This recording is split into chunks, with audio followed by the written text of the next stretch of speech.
Hey guys, welcome back to another video. I've been getting a lot of questions on my mod list in terms of mods that I use and in graphics, so I figured why not make a video covering some of my most favorite mods to come out this year, and ones that have stayed in my mod list prior to me doing the showcase, considering I've done most of them.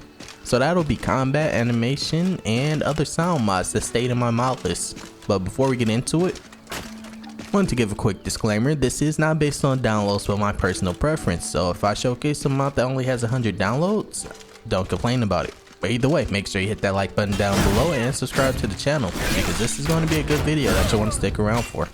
And also, this isn't going to be just like sections where I put combats and sound mods and stuff like that. I'm going to just follow my heart here. That's what bookmarks on YouTube are for, so you aren't confused. First mod up today I'm going with is Animated Ships by Viken. And I think it's pretty obvious why I showed this one. This one is such an immersive mod that Skyrim feels like it was missing every time I came to a dock area in Skyrim.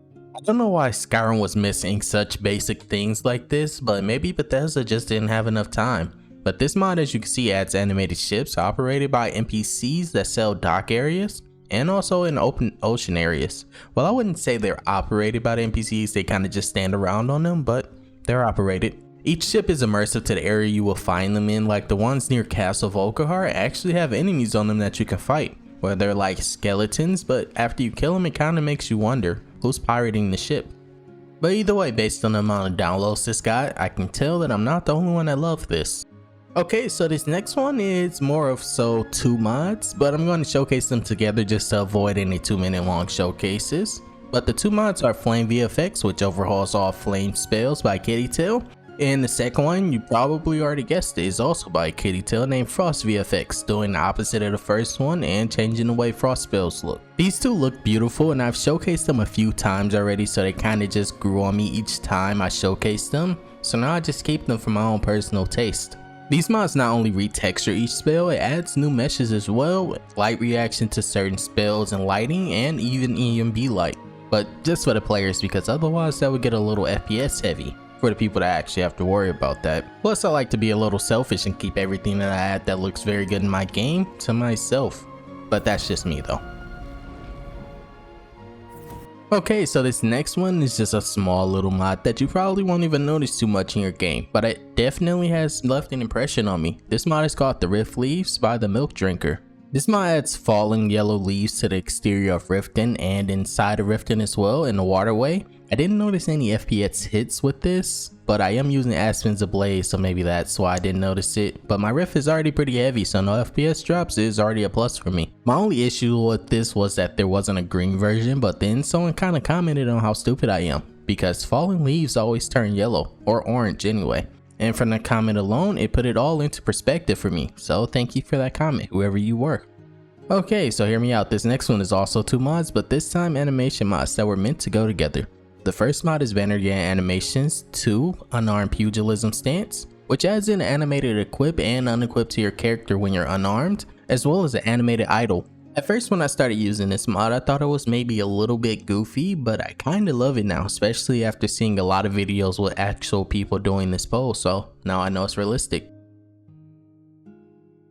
And the mod to go with this one is Vanargand Animations 2 Unarmed Moveset, which means Modern Combat Overhaul, by the way, if you're new to Skyrim. This mod is also made by the same mod author as the previous mod, Vero. There is two versions to this mod as well, but they're kind of the same, just one is faster than the other, which is the one I go with, because otherwise I can't be Batman. This mod is for the player only unless you grab the optional file that gives it to the NPCs, but like I just said before, I prefer to keep the special stuff just for myself. Don't get me wrong, this is just an animation mod, so no special damage increase or feature creep that you might find out about later. And that's why I kept it in my mod list, because I was kind of looking for a long time for just a simple punch and maybe a few kicks unarmed animation for MCO, but everyone kept doing fancy anime martial arts type. Not that those are bad though, so I'm sure some people prefer them, I just prefer this one. The next mod up is my personal, well, one of my personal favorite armors this year, but this one just feels like it needs more attention than the others. This mod is named Nord Steelheart Armor by Princess Ares. This mod is a steel based armor set that comes with SPID files, so you can find it on certain NPCs, like I myself found it on a bandit chief, but that's completely random. It won't be the same for you because it's not 100% that you're going to find it anywhere. Well, unless you try Uthgerd, she's pretty much the only named NPC set to be distributed this set in a SPID file, but if you want you can just simply disable the SPID file by simply deleting it. Nothing will break if you do that because you can actually still craft this armor once you get the steelsmithing perk, which is actually the preferred route considering I might end up getting a full steel set too early into my game just finding it on a random bandit chief. The next mod up is an animation mod named Dynamic Climbable Ladders by Sea Sparrow. Well, it's actually a different uploading name, but I don't know how to say that without sounding racist. But this mod uses base object swapper and EVGAT. That was kind of hard to say, but it allows you to climb ladders in game that lead to another cell or exterior of the current cell. Much too complicated about this mod, and that's pretty much why I use it. It's just a simple immersion mod that lets you see your character move up ladders rather than just teleporting outside. I mean, it does have slight noticeable issues, like enemies can still hit you while you're climbing the ladder, so you won't be able to run away. But running is for cowards though, something we don't do in Skyrim. Okay, so this next mod, you know how I previously mentioned at the beginning of the video that it's based on what I use now and things that I prefer, and not based on downloads? Well, this one technically got a lot of downloads, but still it counts. This mod is called Footprints, alternative design by Artisto. This mod is literally the reason I started using footprints again because generally I kind of avoid it, even though this has a patch for a patch that was originally made for another patch, which was meant to patch the original footprints. But yeah, I ended up downloading all that again just solely so I could use this mod and look at the footprints it made. And to be honest, I really didn't expect much of this, but once I actually saw it in game, especially the sand areas, because that's probably better than the snow areas, I pretty much just had to keep it in my mod list after that. And you should probably try it too just to see if you be swayed.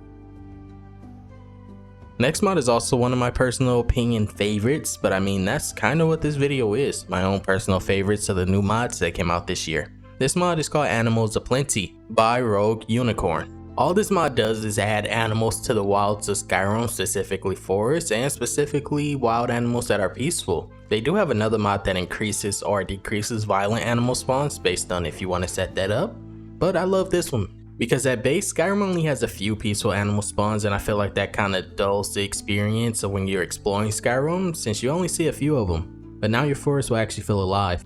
Based on the mod description, this adds about 526 spawn locations to the Rift and 805 to the Tundra, so you'll definitely be seeing a lot more animals now. Okay, so this next mod is a bit of kind of like a cheat code. I can't lie about that part, but this mod came out last year instead of this year, but since the newest mod that does what this mod doesn't currently work, you gotta substitute for this. At least until that mod updates, it hasn't been done yet. But this new mod is called Death's Door by Kamikaze. This mod is an alternate death mod, but it is extremely lightweight. You'll probably barely notice any hits to your already pretty long launch time when you hit SKSE. I kinda got mine down to 30 seconds, but I'm pretty sure yours is probably 5 minutes by now. When you die, or should at least die, you'll instead fall into a downstate like in Central NPCs, and based on how you have it set up in your NCM, you will either consume a dragon soul to revive, or you'll be transported to the last known safe location you have based on divine intervention. Whatever that means. But me, I usually have it set up in kind of a cheat way where I don't lose much except for maybe gold and then I get saved. But there's also the part where if you're a vampire lord or werewolf, you'll instead transform into the respective form, vampire lord or werewolf, and that will kind of save you. Unless you don't have immunity while you're transforming, then you'll probably die while you're transforming. But if you do happen to die after transforming anyway, then you just died twice and nothing will save you. You'll still be dead and have to load an earlier save this time. This next mod is just a super simple mod I had to include, even though it is kind of super new, so I wouldn't be going back further over the year. But this mod was an instant download. This mod is called Subtitles by KPVW. I'm pretty much unsure what that stands for. This mod just makes it so when you're in a crowded area with multiple people talking to you or just around you, you can actually still see the people around you subtitles instead of just the one that you're currently talking to. The reason I had to get this is just because there's always so many people talking around you, especially when you first enter a city like Whiterun. So it's not right that you only see one person subtitles, but now this mod pretty much fixes that for me. So it's an absolute must have. But out of these mods, let me know which one was your favorite. I'd pretty much love to hear it. Honestly, I'm probably going to give it to animated ships though, just because it's something that Skyrim was always missing. Alright, that was it for today, guys. Let me know what you thought down below in the comments, but on your way scrolling down there to comment, make sure you hit that like button and subscribe to the channel for more content in the future. But as of right now, I hope you all have a great day. Peace and love.